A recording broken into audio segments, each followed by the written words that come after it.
Stop listening to Canadian LNG boosters. There's a reason why they never talk about global demand forecasts or whether Canada can produce price competitive LNG. Why they use anecdotes about demand in specific countries rather than considering an international perspective. Frankly, the future for LNG isn't that rosy.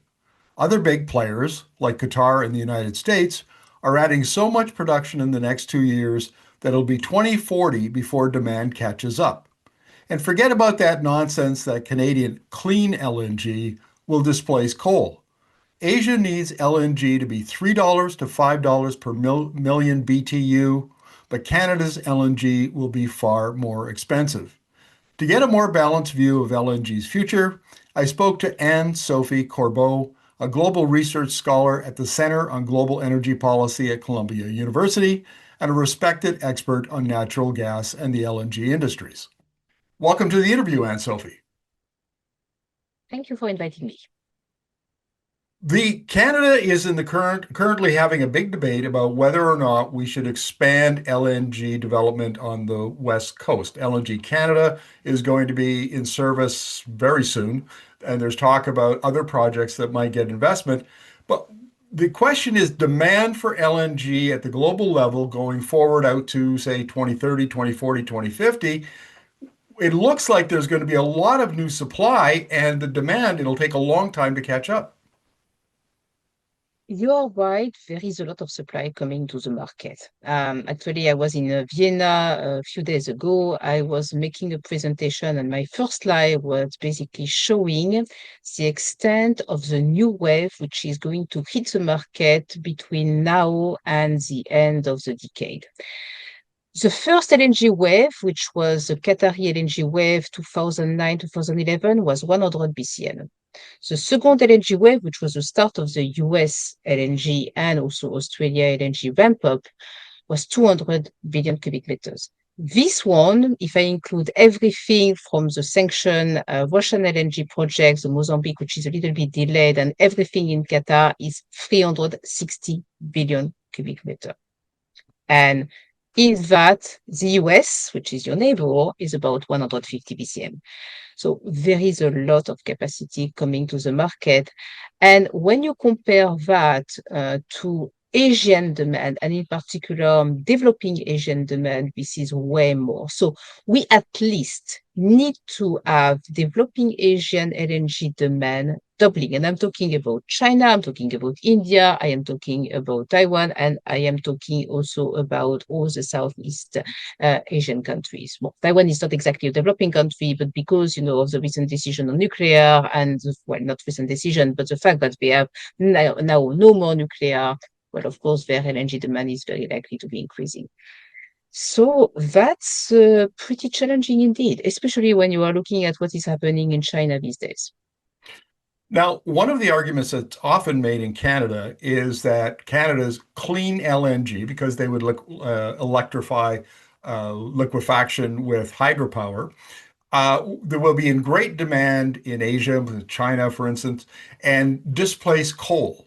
That's just a major assumption. No one ever challenges it. But the IEA says that most projects that are coming on will be around $8 a million BTU, and in developing countries, it needs to be $3 to $5 to displace coal, and the numbers just don't seem to add up. What's your take on that? Yes, indeed. I mean, the thing is that if you want to displace existing coal without having any CO2 price, the price of LNG needs to be very, very low. Unless, you have some specific policies which are displacing coal or closing down coal plants. This is what happened in Europe, for example, where we had both the large combustion plant directive, which resulted in the closure of a certain number of relatively old coal-fired plants, but also we had the ETS and an increasing CO2 price, which has allowed basically gas to displace coal. So this is what is happening. And on top of that, you have more and more European countries which are saying, okay, we are going to end coal by that date. And this has already happened in a certain number of countries. Now, when you are looking at Asia, I mean, obviously, you already have quite a little bit of coal-fired generation in many Asian countries. Very often, this is domestic coal. so which is taking a very important role. To what extent the countries want to stop relying on domestic coal, close down or switch or refurbish their coal-fired plant and switch to something which is import, that remains to be proven, especially given what we have been experiencing over the past few years. Because if there is one thing that the past few years have proven is that LNG can be unaffordable and unavailable. If you remember what happened to Pakistan, for example, which had contracted LNG, and then the LNG was actually sent to Europe because, well, the supplier was making much more money. However, I think, in terms of replacing declining gas production in a certain number of countries than LNG as a whole, this is exactly what we are seeing happening, for example, in countries like Thailand, where the gas production is declining. So you don't automatically need to have a fast increasing gas demand. It may be just replacing existing supply. So that's one thing to understand. But if you want to have Canadian LNG going to Asia, it needs to be affordable and flexible. Because even for countries like Japan, flexibility is very important. The Japanese, they have just published their new energy strategy. They have a lot of uncertainty on the trajectory of pretty much everything, the renewables, the coal, the LNG, etc. And we have a plan A, which is, what happens if we are decarbonizing our energy system. And we have a plan B, which is what happens if, well, that doesn't really work well. And therefore, the Japanese government is asking gas companies to have contracted enough LNG, even if that LNG doesn't come to Japan eventually, but that they are sure that there will be LNG available in order to meet the domestic needs. And that, I think, is important, especially in the context of potentially declining supply from one of their key suppliers, which is Australia. And the Japanese are also quite concerned about potential sanctions on Russian LNG, the LNG plant, which is in Sakhalin, which is providing roughly 9% of their total LNG supply these days. So there are a lot of parameters to take into account. I think one of the advantages of Canadian LNG compared to US LNG is that most of US LNG, well, actually, all the US LNG, except with the Alaska LNG project, is located in the Gulf of Mexico.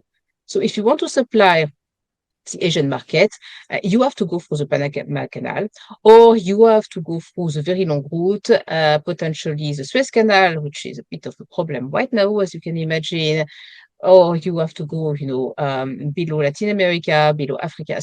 It's a long route. So Canada, to that extent, has, something like an advantage. But don't forget that President Trump is really, really focused on trying to make sure that the Alaska LNG project is actually moving forward and is trying to convince all the buyers, with the exception of China, to buy this LNG. And Sophie, it seems to me there's an emerging redefinition of energy security, and you touched on it just a bit in your last answer. And that is, energy security used to be an adequate supply of fossil fuels at a reasonable price. And now, especially in Asia, countries are rethinking that, and they're saying, no, if we buy clean energy technologies like wind turbines and solar panels, we buy it once and then we produce it domestically for 25, 30 years, 50 years, whatever it is. And we don't have to import LNG. We don't have to import oil or coal or whatever. It, so I guess my question is the electrification of Asian economies with renewables, what role will that play in muting LNG demand? This is a concern, and you can see already that, in some countries like Vietnam, for example, which has a fantastic growth in solar over the past decade, we are seeing also something happening in Pakistan these days over the past year. So it can be a concern indeed, and I think that's why, the LNG needs to be affordable, because otherwise there is a risk that you cannot displace the existing coal and potentially not so much, maybe new coal, but also you are not competitive or attractive enough against renewable energy. And renewable energy, as you mentioned, is indeed domestic. Well, once it's installed, of course, but between then, you need to be dependent on China. especially for the solar panels. You and I have had a couple of conversations about the uncertainty around Chinese demand. Maybe you could explain that. I am still convinced that, Chinese LNG demand is very uncertain, and what has been happening over the past few months is just reinforcing that impression. So, in 2022, Chinese LNG demand dropped because of COVID. The gas demand was actually slightly declining, and of course, LNG, this is a marginal source of supply. We are seeing again at the beginning of this year that Chinese gas demand is pretty weak, and therefore Chinese LNG imports have been declining basically every month since November. So this is the seventh month in a row that this is declining. But going forward, especially taking into account, the trade discussion, trade wars between the US and China and the impact on US LNG exports to China, because since the February the 6th, there is not a single US LNG cargo which has arrived to China. You can wonder how the Chinese government wants to position itself regarding gas and LNG in particular. And in my opinion, if they decide that gas is no longer such an attractive source of energy, and LNG in particular, they may have two ways to act. The first one is to act on gas demand, so the gas demand growth.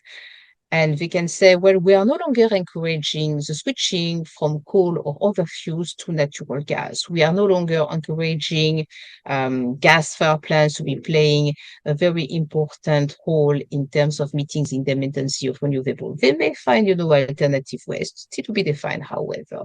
But you would have basically policies trying to lower gas demand growth. Let me tell you that I am coming back from the World Gas Conference in Beijing, and that was absolutely not the discussion, but it was a World Gas Conference, so you would expect companies to be relatively bullish. The second way to basically lower LNG imports would be to act on everything else in terms of supply. So you assume you still have the same demand, but you are trying to maximize your gas production, potentially agreeing to have more Russian gas that can be either through a dedicated pipeline or potentially through Uzbekistan and Kazakhstan. That can do something. But also, the International Energy Agency has recently released a very interesting report on biomethane. And China does have quite a bit of biomethane potential.